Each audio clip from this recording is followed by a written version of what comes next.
Good morning children. पतझड़ में टूटी पत्तियाँ पढ़ा रही थी और पढ़ाने के बाद क्वेश्चन आंसर में मैं दूंगी, आप लोग थोड़ा क्वेश्चन आंसर कॉपी में लिखिएगा, ठीक है। तो अभी मैं पढ़ा रही हूँ पतझड़ में टूटी पत्तियाँ। कल थोड़ा पढ़ा दिया था। इसको लिखने वाले रविंद्र केलेकर 7 मार्च 1925 को कोंकण क्षेत्र में जन्म हुआ था। छात्र जीवन से गोवा मुक्ति आंदोलन में शामिल हो गए थे। गांधी जी चिंतक के रूप में विख्यात केलेकर अपने लेखन में जन जीवन के विविध पक्षों, मान्यताओं, व्यक्तिगत विचारों को देश और समाज के परिप्रेक्ष्य में प्रस्तुत किया है। इनकी अनुभवजन्य टिप्पणियों में अपने चिंतन की मौलिकता के साथ ही मानवीय सत्य तक पहुंचने की चेष्टा की गई है। कोंकणी और मराठी के शीर्षस्थ लेखक थे, पत्रकार थे। इनको कोंकणी में 25, मराठी में 3, हिंदी और गुजराती में कुछ एक पुस्तकें प्रकाशित हैं। इनको अनेक पुस्तकों, इन्होंने काका कालेलकर की अनेक पुस्तकों संपादित किया। इनको 2006 का ज्ञानपीठ पुरस्कार भी मिला था और इनको कोंकणी भाषा मंडल की स्थापना अहम भूमिका थी। 1976 में साहित्य अकादमी पुरस्कार, 2008 में पद्म भूषण पुरस्कार और उसके बाद 2007 में साहित्य अकादमी फेलो के लिए चुना गया। गोवा कला अकादमी के साहित्य पुस्तक सहित कई पुरस्कारों से सम्मानित किया गया। इनकी प्रमुख कृतियाँ कोंकणी में उजवाढाचे, सूर समिधा, सांगली, मराठी में कोंकणी च राजकरण रपा, ये सब इनकी प्रमुख कृतियाँ हैं। ये प्रस्तुत पाठ के प्रसंग पढ़ने वालों में थोड़ा बहुत कहा बोलता है कि थोड़ा सा पढ़ना है, ज़्यादा समझता है, इसकी मांग करते हैं और सहज पढ़ने सुनने का नहीं है। ये जागरूक मैंने इसको सोच के, इसको पढ़ के सोचने समझने का है। और ये गिन्नी का सोना जो है उन लोगों के बारे में कहा है जो अपने लिए सुख साधन नहीं जुटाते बल्कि जगत को जीने को योग्य बनाते हैं। कल मैंने बताया था कि शुद्ध सोना 24 कैरेट का होता है, गिन्नी का सोना अलग होता है क्योंकि गिन्नी के सोना में तांबा मिलाया होता है, इसलिए ज़्यादा चमकता है और शुद्ध सोने से मजबूत होता है।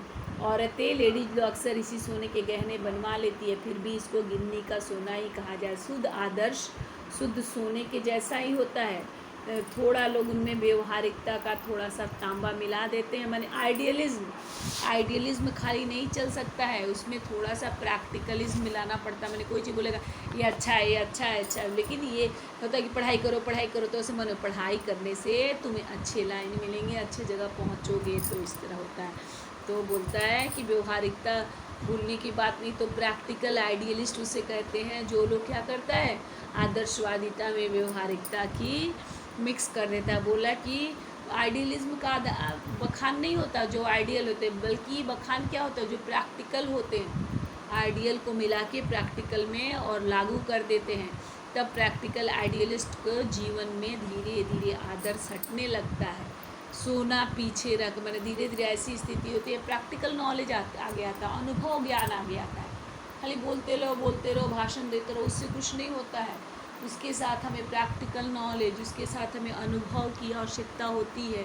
इसीलिए थोड़े लोग कहते हैं कि गांधी जी प्रैक्टिकल आइडियलिस्ट है, खाली नहीं कहते थे सत्य बोलो, अहिंसा करो, उसके साथ साथ कोशिश करते थे कि लोग कार्य भी करें, ठीक है। वे व्यवहारिकता को पहचानते थे, इसलिए वे विलक्षण अद्भुत आदर्श को चला सके।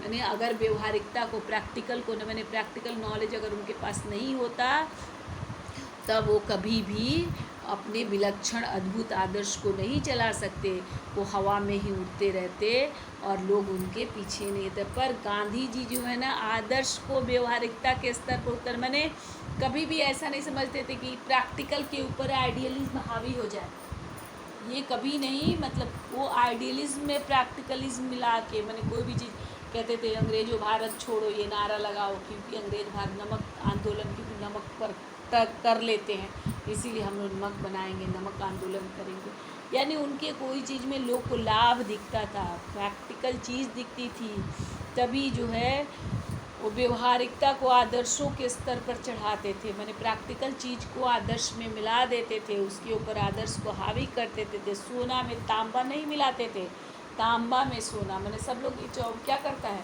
कि आदर्श होता है उसमें थोड़ी व्यवहारिकता मिला देता है, लेकिन वो क्या करते थे, व्यवहारिकता में आदर्शवादी मिला के इसका कीमत हमेशा ऊपर कर देते थे। वो क्या करते थे, व्यवहारिकता को आदर्शों के स्तर पर चढ़ाते थे, मैंने जो आइडियलिज्म है उसके ऊपर अनुभव की ज्ञान बताते थे, अपना प्रैक्टिकल ज्ञान बताते थे, इस तरह करने से ऐसे होगा, उस तरह करने से ऐसे होगा। तो लोग क्या होते थे, प्रभावी होकर उनके पीछे चले जाते थे। मैंने उसके फलों को बताते थे, अच्छाइयों को बताते थे, प्रैक्टिकल नॉलेज को बताते थे। इसीलिए क्या होता था, आदमी जो आदर्शों को मानने के लिए तैयार होता था। इसलिए सोना ही हमेशा मैंने हमेशा आदर्श ही आगे आता था। व्यवहारवादी लोग हमेशा मैंने जो प्रैक्टिकल लोग होते हैं वो सजग होते हैं, हमेशा कॉन्शियस होते हैं। क्यों कॉन्शियस होते हैं, प्रैक्टिकल लोग जो प्रैक्टिकल होते हैं लाभ हानि मैंने अपना लॉस, अपना गेन, प्रॉफिट लॉस जान के ही कदम उठाते हैं। और जीवन में मैंने जो प्रैक्टिकल लोग होते हैं, आइडियल लोग की नहीं बात बोल रहे हैं, आइडियल लोग तो अपने लाभ हानि की चिंता नहीं करते, वो चाहते हैं कि मैं जैसे बढ़ूँ समाज भी वैसे बढ़े।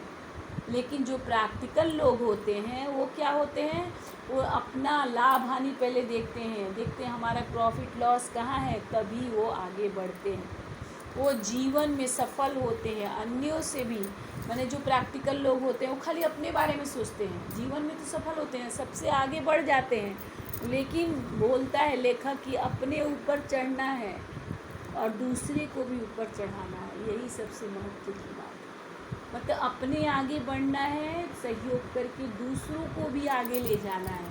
प्रैक्टिकल जो लोग होते हैं वो खुद के बारे में सोचते हैं, खाली खुद आगे बढ़ने की बात सोचते हैं, सबसे आगे जाने को सोचते हैं, लेकिन वो बहुत ऊपर नहीं पहुंच पाते, क्योंकि प्रैक्टिकल जो व्यक्ति खाली होता है वो व्यक्ति स्वार्थी होता है।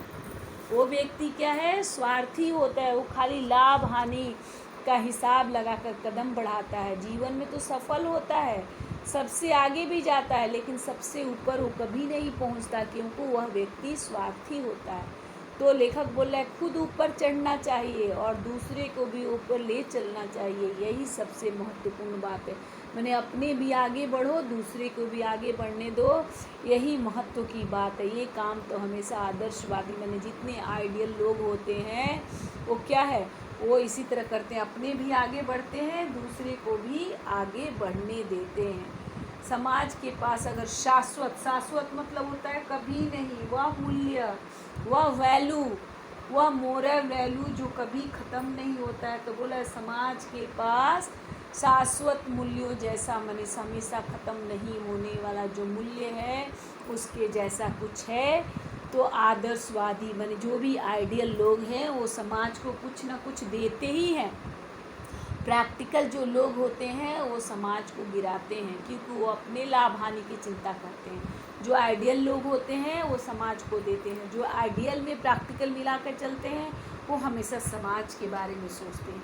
केवल प्रैक्टिकल होना ज़रूरी नहीं है, हमें आइडियलिज्म के साथ प्रैक्टिकलिज्म माने हमें व्यवहारवादी आदर्शवादी के साथ व्यवहारवादी होना भी ज़रूरी है, तब हम भी बढ़ेंगे आगे और हमारा समाज भी प्रगति करेगा। हम दोनों को अगर प्रगति करना है तो हमें आदर्श के साथ व्यवहार, जैसे सोना को अगर मजबूत बनाना है तो उसमें तांबा मिलाने की आवश्यकता होती है। अगर उसमें तांबा नहीं मिला है तो सोना लचीला होता है, सोना टूट जाता है, भले शुद्ध सोना होता है। उसी तरह अगर हम आदर्श को चलाना है तो उसमें थोड़ा प्रैक्टिकल उसके लाभ हानि को बताते हुए आगे बढ़ाना है, थोड़ा उसमें प्रैक्टिकल अनुभव ज्ञान मिलाना है, तभी आदर्श आगे बढ़ सकते। केवल हम आदर्शों को लेके आगे नहीं बढ़ सकते, थोड़े दिन में वो आदर्श खत्म हो जाते हैं, उसकी दीवार ढह जाती है। इसलिए आदर्शवादी के साथ व्यवहारवादी होना भी ज़रूरी है। खाली व्यवहारवादी होके भी आदमी नहीं चल सकता, वो खाली स्वार्थी हो जाता है, और खाली आदर्शवादी होके भी आदमी नहीं चलता। थैंक यू बेटा, आज बस यहीं तक। और मैं इसका आप लोग को प्रश्न उत्तर दे देती हूँ थोड़ा सा, ये आप लोग लिख लीजिएगा। शुद्ध सोना और गिन्नी का सोना अलग क्यों है? शुद्ध सोना 24 कैरेट का होता है, गिन्नी के सोना में तांबा मिलाया होता है। प्रैक्टिकल आइडियलिस्ट के जो व्यक्ति आदर्शवादिता में व्यवहारिकता मिला के चलता है उसे प्रैक्टिकल आइडियलिस्ट कहते हैं। पाठ के संदर्भ में शुद्ध आदर्श क्या है? शुद्ध आदर्श का मतलब होता है शुद्ध आदर्श शुद्ध सोने के जैसा होता है, उसी तरह शुद्ध आदर्श की तुलना सोने से और व्यवहारिकता की तुलना तांबे से की गई है। ये क्वेश्चन आप लोग 4 प्रश्न में दे दूँगी, चारों प्रश्न आप लोग कर लीजिएगा। और थैंक यू बच्चों, अच्छे से रहिए, स्वस्थ रहिए, सुरक्षित रहिए, घर में रहिए और खुश रहिए।